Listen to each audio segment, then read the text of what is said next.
გურჯაანის სამუსიკო სკოლას დაარსებიდან 75 წელი შეუსრულდა. 1951 წელს ამაგდარი პედაგოგის ვახტანგ კოპინაშვილის უდიდესი ძალისხმევის შედეგად მუსიკალურ სასწავლებელს სკოლის სტატუსი მიენიჭა, რამაც საფუძველი დაუდო მდიდარ ტრადიციებს. დამსწრე საზოგადოებას ემოციური სიტყვით მიმართა და მუსიკალური ნომერი შეასრულა ბანოს სარაჯიშვილის სახელობის თბილისის სახელმწიფო კონსერვატორიის წარმატებულმა სტუდენტმა, ამავე სკოლის კურსდამთავრებულმა ცოტნე ფურცელაძემ. ღონისძიებას ადგილობრივი ხელისუფლების წარმომადგენლები ესწრებოდნენ.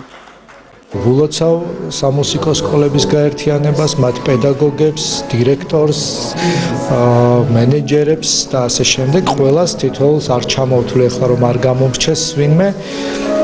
თითოეულ მოსწავლეს, ყველაზე პატარა მოსწავლიდან დაწყებული, ვუსურვებ რომ ბევრი წარმატება და განვითარება ჰქონოდეთ. სკოლა შეუსრულდა 75 წლის იუბილე. დაარსებულია 1950 წლიდან. ბევრი გზა განვლო ამ სკოლამ. შენობა არ ჰქონდა, გაჭირვებული ცხოვრება იყო, ხალხმა არ იცოდა კლასიკური მუსიკა. ჩამოვიდა ვახტანგ კოპინაშვილი, რომელმაც დაარსა ძირითადად ეს სკოლა, ჩაუდგა სათავეში.